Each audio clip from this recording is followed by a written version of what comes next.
आप देख रहे हैं अनहोनी। तो चलिए बढ़ते हैं आज की इस कहानी की ओर। काम से मैं एक सेल्समैन हूँ, या यूं कहें तो भटकता हुआ एक इंसान हूँ, क्योंकि सेल्समैन का काम ही ऐसा होता है, जिंदगी भर यहाँ वहाँ ऑर्डर की तलाश में भटकते रहना। उस दिन भी मैं घर से ऑर्डर की तलाश में ही निकला था, मगर लोकल में नहीं, कहीं दूर जाने के लिए। उस दिन मेरा टारगेट था सीतारामपुर, तो मैं ट्रेन पकड़कर सीधे सीतारामपुर पहुंच गया। सीतारामपुर मेरे यहाँ से लगभग 150 किलोमीटर दूर होगा। हालांकि वो एरिया थोड़ा ऑफ पड़ता है, पता नहीं क्यों मुझे वहाँ जाने का ऑर्डर मिला। खैर, वहाँ पहुंचकर मेरा काम शुरू हो गया। जैसा मैंने सोचा था हुआ ठीक उसका उल्टा। यहाँ दुकानें कम ज़रूर थीं, मगर फिर भी मुझे काफ़ी अच्छे खासे ऑर्डर मिल रहे थे। मैंने सोचा थोड़ा और आगे चला जाए, और इस तरह से मेरा काम चलता रहा। ऐसे ही ऑर्डर लेते लेते कब दिन ढल गया पता ही नहीं चला।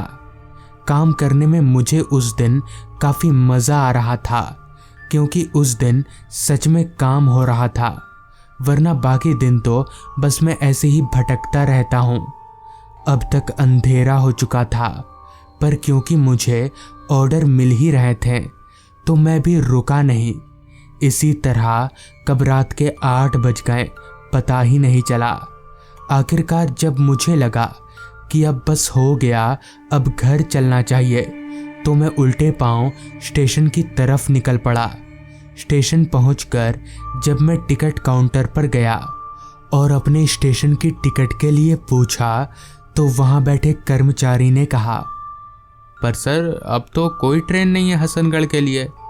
मैं चौंक गया कि भला अभी वक्त ही क्या हुआ है जो ट्रेन नहीं है। मैंने कन्फर्म करने के लिए उस कर्मचारी से दोबारा पूछा, क्या कोई ट्रेन नहीं है? इस पर उसने अपना सिर हाँ में हिलाया। मैं चिंता में पड़ गया कि अब घर कैसे जाया जाएगा। अब तक तो आखिरी बस भी चली गई होगी। निराश होकर मैं स्टेशन पर लगे एक बेंच पर बैठ गया। वो स्टेशन इतना छोटा था कि अभी से ही स्टेशन पर कोई नज़र नहीं आ रहा था। पूरा का पूरा स्टेशन वीरान पड़ा था। मैंने निराश मन से अपने जेब से मोबाइल निकाला और घर पर फ़ोन करके पूरा मामला बता दिया। घर वालों ने हिदायत दी कि आज की रात मैं किसी होटल में कमरा लेकर रह जाऊं और कल सुबह आराम से घर आऊं। हालांकि मेरा मन तो नहीं था, मगर अब कोई चारा नहीं है। ऐसे स्टेशन पर अगर रात गुजारने जाऊंगा तो पता नहीं कल सुबह तक जिंदा बच भी पाऊंगा या नहीं, क्योंकि ठंड काफ़ी ज़्यादा थी। ऊपर से सर पर छत ना होने की वजह से ओस गिर रही थी। खैर, मैं अपनी जगह से उठा और स्टेशन से बाहर की तरफ जा ही रहा था कि तभी पीछे से एक आवाज़ आई, अरे सुनील, तू यहाँ पर? मैं पीछे पलटा तो पीछे मेरा दोस्त राकेश खड़ा था। राकेश रेलवे में काम करता है और हमारे ही गांव का है। जिस पर मैंने राकेश को कहा, अरे यार, मैं तो यहाँ काम से आया था, पर तू यहाँ पर? इस पर राकेश बोला, मेरा तो यहीं पर ट्रांसफ़र हुआ है ना, मैं यहीं रहता हूँ। जिसके बाद मैंने राकेश को अपनी सारी दुविधा बताई। मेरी सारी कहानी सुन राकेश बोला, एक काम क्यों नहीं करता, तू मेरे साथ चल, मेरे क्वार्टर में ही आज की रात रह जाना। हालांकि राकेश का सुझाव बुरा नहीं था, जिस वजह से मैं उसकी बात मान गया। राकेश की ड्यूटी ख़त्म हो चुकी थी, तो हम लोग साथ में ही उसके क्वार्टर की तरफ आगे बढ़ने लगे। अब तक रात के 9:30 बज चुके थे। ठंड अपनी इंतहा को पार कर चुकी थी और तब भी हर पल बढ़ती ही जा रही थी। जैसा कि मैंने बताया कि वो एक ऑफ एरिया था, जिस वजह से रास्ते पर हम दोनों के अलावा मुझे एक भी आदमी नज़र नहीं आ रहा था।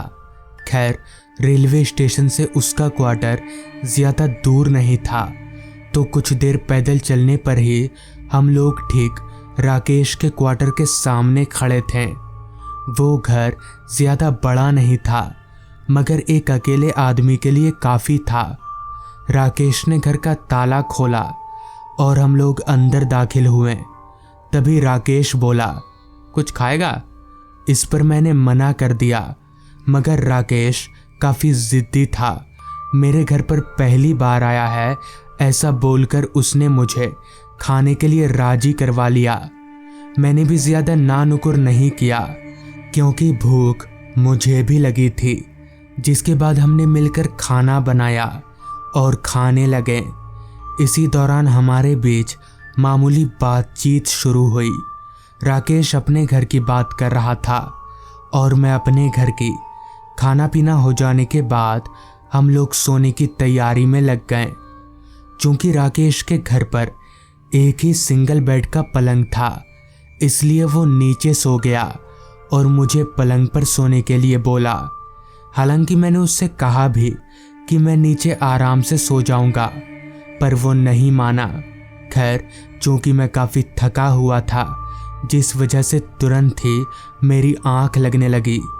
अभी मैं लेटा हुआ ही था कि तभी राकेश बोला, सुनील, रात को अगर बाथरूम जाना हो तो मुझे उठाना, क्योंकि घर में बाथरूम नहीं है। मुझे उठाना ज़रूर।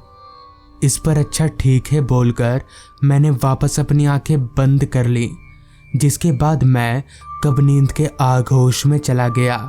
मुझे कुछ याद नहीं, पता नहीं कितनी देर बाद, मगर जब मेरी आंख खुली तो मुझे ज़ोर से बाथरूम आया था।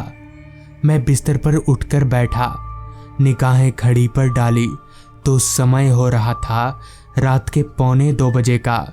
मैंने राकेश की ओर देखा तो वो कंबल लपेटकर सोया हुआ था। मैंने सोचा ज़रा सा बाहर जाने के लिए राकेश को क्या उठाना, अकेले ही चला जाता हूँ। लिहाजा मैं पलंग पर से उतरकर दबे पैर दरवाजे की ओर गया और दरवाज़ा खोलकर बाहर निकल गया। बाहर निकलते ही मेरा स्वागत एक तेज ठंडी हवा के झोंके से हुआ। मेरा पूरा शरीर सिहर उठा। खैर, बाथरूम घर के थोड़ी दूरी पर बाउंड्री वॉल के पास था, लिहाजा मैं चलते हुए बाथरूम की ओर जाने लगा। मैं चलकर बाथरूम के पास पहुंचा और अंदर चला गया। थोड़ी देर बाद मैं बाथरूम से बाहर निकला और वापस घर की ओर मुड़ने जा ही रहा था कि तभी मेरी नज़र पास के बाउंड्री वॉल पर बैठे एक बच्चे पर गई। वो दूसरी तरफ मुंह करके बैठा था, जिस वजह से मैं उसका चेहरा नहीं देख पा रहा था, मगर पीछे से तो वो कोई बच्चा ही लग रहा था। तभी मैंने उस बच्चे को आवाज़ दिया, हे छोटू, उतरो, ये बैठने की जगह है क्या? चलो भागो। मगर इस पर उस बच्चे ने कोई प्रतिक्रिया नहीं दिखाई। मैंने दोबारा कहा, बच्चे, सुनाई नहीं देता क्या? भागो यहाँ से।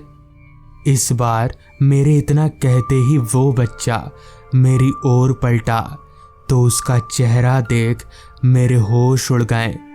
उसका चेहरा पूरा सड़ा हुआ था। उसकी आंखों की जगह 2 काली पुतलियां थी। इतने में ही उस बच्चे ने अपना बड़ा सा मुंह खोल दिया। उसकी ज़बान काफ़ी लंबी और बाहर लटकी हुई थी।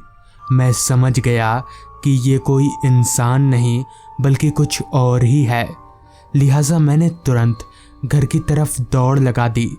घर में घुसकर मैंने राकेश को जगाया और उसे पूरी बात बता दी, जिस पर राकेश बोला, मैंने तुझे कहा था मुझे उठाना, तू जानता नहीं, उस बाउंड्री के पीछे कब्रिस्तान है, वहाँ आत्माएं भटकती है।